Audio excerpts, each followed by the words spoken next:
I cannot express the level of disappointment I experienced during my watch of Vampire in the Garden. Vampire in the Garden is a 5-episode Netflix original anime that was released during May of 2022. It's very new, and honestly, I was super hyped when I first heard about it. The trailer portrayed so many different emotions with such intense action, to the point where it would be hard not to be excited. But unfortunately, it just fell short of the expectations that it set. The show's setting is one where humans are the minority in a world that's dominated by vampires.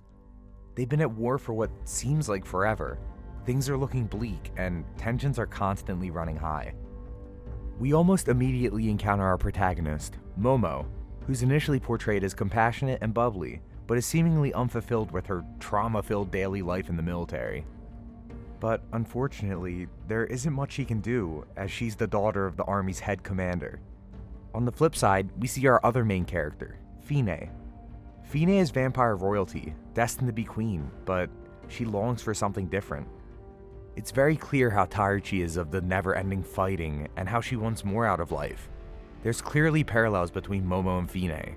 They both long for coexistence between vampires and humans, which is forbidden and seemingly an unrealistic dream to have in this world. While it may stem from different initial reasons, they desire the same outcome.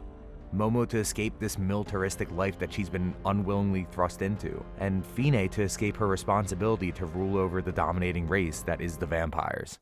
During the first chunk of the series, we watch as pressure continually builds in Momo's world until it's too much for her to handle. She's reached her breaking point and needs to get away from this city, to get away from everything. Her running away occurs at the same time as an attempted vampire attack on humanity's main city. This is where Momo encounters Fine for the first time.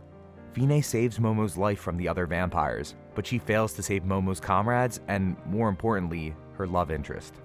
Momo is understandably distraught and is more than a little weary of trusting a vampire. But despite all of this, she decides it's in her best interest to go with Fine anyway, because anything is better than the life that she's been living. And that's where our story begins.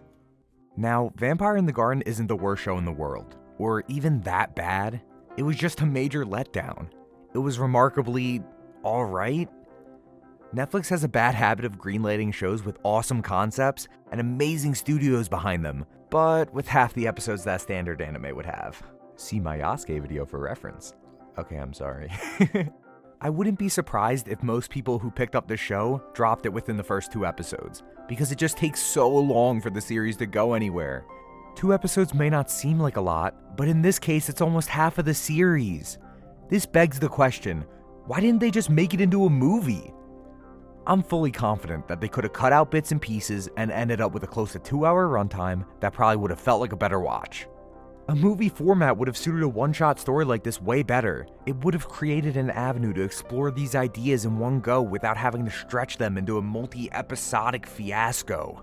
Frankly, it's an accomplishment that they can release so little content while still making it feel like a drag to watch. I do feel like this is a step in the right direction for these half-length anime originals that Netflix so clearly wants to make work. Vampire in the Garden was miles better than Yasuke, but to be honest, that isn't really saying much. It suffers from some of the same issues, such as the development taking too long to be fleshed out, or on the other end of the spectrum, it's crammed in and sprung on us randomly, as we see with most of the side characters in these shows. For a show with such a short runtime, you would think that the pacing wouldn't be an issue, that it could just be straight entertainment or world building non-stop. But Netflix keeps falling flat over and over again. You basically have to be halfway through the series to even start caring about anything that's going on. To say that Vampire in the Garden is a slow burn would frankly be an understatement. You get a baseline understanding from the beginning, and that's undeniable. But why would I care about this random girl and her situation? Obviously, I think it's awful that she lives in this dystopian society and is seemingly constantly experiencing such traumatic things. But, hear me out here. Who cares? There's no clear good or bad guy in the story. Both sides think that the other one started this conflict, so there's an air of ambiguity that's constantly present, making it hard to really gun for the humans or the vampires completely, which isn't necessarily a bad thing. It can open up a dialogue for you to discuss with other people who've seen the show about which side you think is in the right and why that is. However, With that being said, the humans do get way more screen time, and we see them perform a ton of really horrendous actions, i.e. gunning down children and forcing teenagers to go to war, but generally, it's kinda nice that this situation is left up for interpretation. It's a complex story, and leaving us in the dark about certain aspects leaves things in a good spot in my opinion. This show is one where you'll go in expecting a lot, but will end up feeling empty, desiring more of something that was never there to begin with. The main character lacks any sort of depth for a majority of the show and doesn't even have relationships with other characters for way too much of the runtime. Well, beyond her love interest who gets gonked in the first episode. There are good aspects though. The dynamic that Fine and Momo do eventually establish is, for the most part, really good and heartwarming in most scenarios. The lighting and animation can be stunning, and the character design is anything but carbon copy standard. But like with every show, when you take a step back, you'll start finding things that you dislike or that bug you. The CGI animating weirdly, inconsistencies in character development like them doing something completely out of character just to further some weird subplot that's going on. When a show already doesn't have a lot going for it, these little problems will completely sour your experience. You won't remember the things that you liked about it, because you're too focused on all the unremarkable garbage that has been thrown at you. To wrap this up, the story just isn't compelling nor cohesive enough to warrant your time. There are good moments where you'll feel invested and think that there might be something there, but it'll all disappear by the end of the series. It's like if you had the pieces to make a beautiful, awe-inspiring puzzle, then you said, I'm good. I think I'd rather not. It's so painfully standard in almost every regard, despite clear attempts to add artificial depth where it doesn't belong. It's simply not a standout show, for better or for worse.